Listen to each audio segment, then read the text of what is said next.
the suppression of the use of marijuana and of the forces lurking behind it are the most important jobs this department is now engaged in. In 1930, the records on marijuana in the Washington office of the Narcotics Division scarcely filled a small folder like this. Today, they fill cabinets. Welcome, ladies and gentlemen, Coloradians and everyone that's smart enough to listen from the outside. One of the most amazing plants we've ever discovered. The pot party, the trippers, the grasshoppers, the hip ones, all gathered in secrecy and flying high as a kite. I got weed pots. And welcome back, ladies and gentlemen, to another week of Stoned Appetit. But your host, as always, it's me, the dumbass Kip Wilson. And across the screen, I got my boy CB. How you feeling, CB? Dude, I had an outing today, got outside, went and looked at some fossil. I mean, maybe you could say I was fossilizing. So yeah. I don't think that's the word we're going to use. Yeah, better day than anyone else had sitting in the office behind a computer screen, I'll tell you that much. Well, hell yes, Christopher. We're going to talk all about not only your day and how the job's going on the dinosaur and westward front, but we're also going to dive into the weekend that was and tease a little bit about what's to come in the coming weeks here on Stoned Appetit. We got some really crazy shit going on. We got a shorter episode. We're seeing a pretty solid results with the 30, 45-minute episodes. So we'll try to keep them a little briefer for you. I know we go on tangents. Sometimes we have guests, sometimes we don't. But tonight you got me and CB, and we got a kick-ass episode with a lot of fun stuff to talk about that's going on in the community, as well as just some shit going on around Denver. But before we get into all of that, let's give a shout out to our quick sponsors, Chris. I'm starting off with our friends over at Standing Akimbo. Quite literally, as we're recording this podcast, as somebody is listening to this podcast throughout the week, the deals are changing. The drops are varying. What that means is that they have so much product for you and all of it at a discount price. You just have to go in there or check online and see. You can go to Standing Akimbo's website or order through their online portal on Weedmaps so you can skip the wait time to get in there. But by God, it's got the best deals in Denver. We're talking products like Green Dot, our friends over at Veritas. You know our friends at Seed & Smith are on the hook in there, as well as folks like the heavy hitter Dialed Ins. If you have a med card, there's no reason you shouldn't be shopping over at Standing Akimbo. They're located at 3801 Jason Street. If you find yourself on the wait list, you put your name down. They said they'll call you in 30 minutes. Go across the street to Los Carboncitos. Fantastic sopas and tacos, killer margs and palomas as well. I think they even have frozen machines, but I haven't ever dabbled that way. But that's how you navigate the Standing Akimbo scene. It's great products, great deals. You can't beat them with a stick. I almost want to get my medical card just for Standing Akimbo. I mean, Chris, if we weren't best friends, I could understand you needing that. Obviously, that's all alleged that Chris may try some of my medicine. But at the same time, those dialed in 500s, I think this week they have Yeti 1000s for like $18. I mean, you're talking about a fucking chocolate bar. I mean, they have cartridges for fucking $10 out the door, full grams. It's a deal. Best deals in the state. I think everybody can agree on that. And then some of your fan favorites like your Green Dots, your Violas, Vera weed. I mean, there's fucking Kind Love seeds. I mean, there's everything you could ever want in there. Incredible bars, all that shit. Keith Cola. But Seed & Smith is the one that we usually buy. I like to buy it in bulk because it's better to have than not. And you can get it at their two locations, Chris. They've actually changed up their daily deals of the week. I saw their promos page on their website, seedandsmith.com. They have the two locations out on Oakland Street and up on Heckler Way. But the new promotions, like as you're listening to this, it's Wax Wednesday, possibly, Vape Tuesday. It could be a Thursday. I don't remember what it is. And then Flower on Pre-Rolls Friday. It's a fucking deal every day of the week. And if you have friends coming into town, maybe you're listening to this because you like to, show your friends that you have great locations to pick up good food. Well, if you have friends or family coming into town, take them on a tour over there as well. You get 15% off your whole order. If you do a tour with Seed & Smith, you can do a short or the long. Treat it like Coors banquet out there. and have a good time, puffed up, and you'll get locked and loaded for the weekend gambling slate. Woo! I did pretty good there. Yeah. Yeah. Only What say are we the what are we diving into first here? All right, Chris. So I really do want to hear about the archaeological dive. I mean, I'm thinking Jeff Goldblum. Did you wear your best khaki clothes? What are we talking here? Were you out at Arrowhead? Where the fuck did you go? Give us the emphatic story. Yeah. So basically there's sites all along the Front Range where there's just been, if we want to get nerdy for a second, like Nerd out. I want to hear it all. we're talking, like 60 to 150 million years ago, which newsflash people, the earth is billions of years old. But anyways, during like the latest mass extinction, there was just lots of shit that happened. Apparently Colorado has a ton of volcanoes, which I never knew about, but that's what helped form the Rocky Mountains and all these sediment deposits. And so at this place out in Corral Bluffs, you have Pikes Peak, not that far. And Pikes Peak is just like apparently like a gold mine for gem and minerals and just crazy stuff happening. So we went out there and they found some fossils. We actually found a jawbone today, which was kind of cool. But then like it's just a bunch of nerds just taking rocks for samples. It's crazy. I mean, so do you get to dig with like weapons? Did you get one of the polishing tools? Did they let you get hands on? Or So what, we had like a little rock axe. Oh, like a Andy Dufresne? Yeah, like a pick thing. Yeah.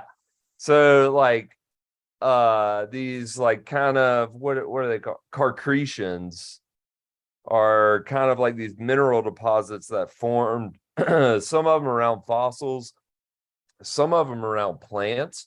So I didn't even know this, but there's such thing as paleobotanists out there.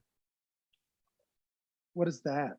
So it's someone who studies like botany from like the Paleolithic and like it's like a paleontologist, but someone who specializes in botany.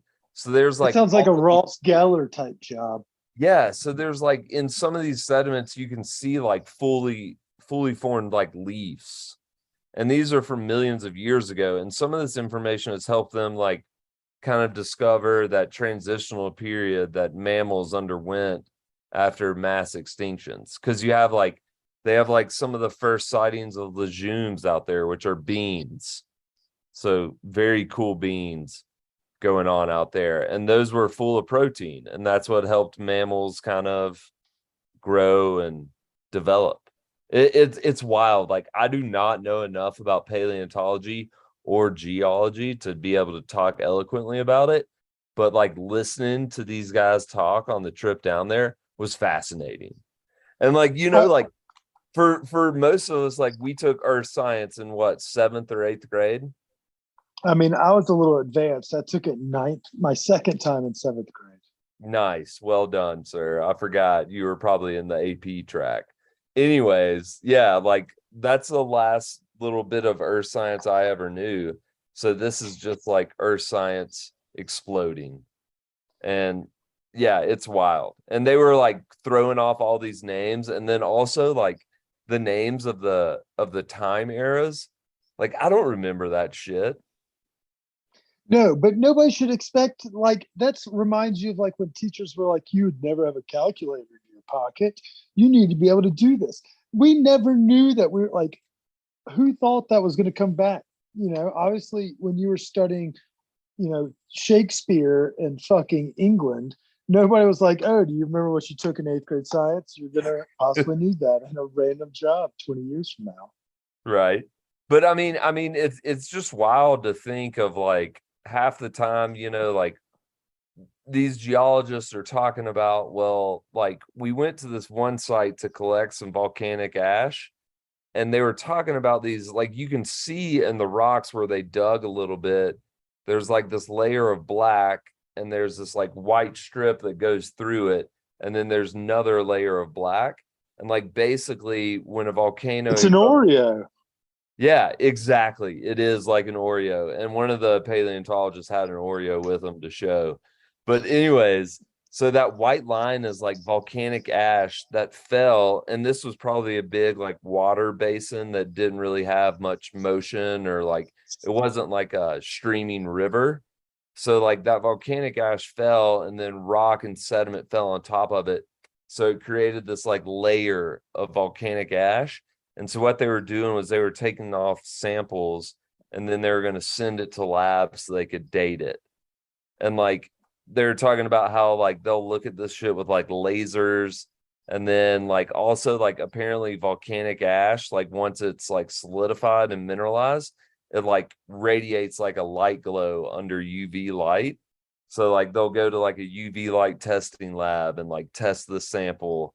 And basically what they're trying to do is date it so they can better understand like what was going on during those time periods. Yeah, so I was definitely mistaken. We should not have led with this segment. We should have left No, that but if towards you the make end. it through the segment, you'll get to the good parts. But also, science is kind of fucking neat. And if you think about it, like it's crazy. They dated some of this stuff 62 million years ago. So that's wild. I mean, that is pretty cool. And some people may appreciate it, but we could have just buried that somewhere in the lead and not, like just broached that topic.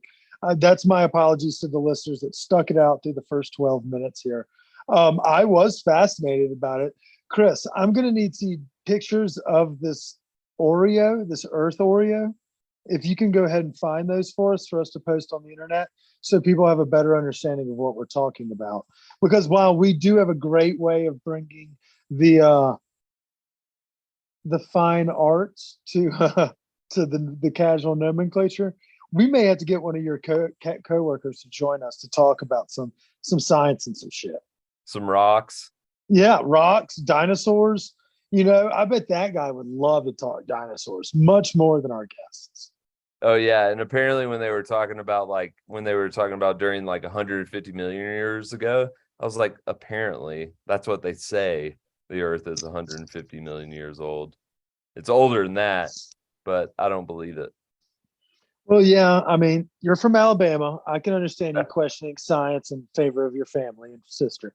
But beyond that, though, if like listeners like want a cool thing to do, go to the Denver Museum of Nature and Science. It's fucking rad. Like it really is cool. Like we talk about eating mushrooms places. That's a place where if you are eating an edible, if you want to puff tough before you go in there, you can find yourself enjoying it for 3-4 hours. There's so many different exhibits. Yeah, in October they're doing the Apollo exhibit, which has like all this like collections from NASA about the first moon landing.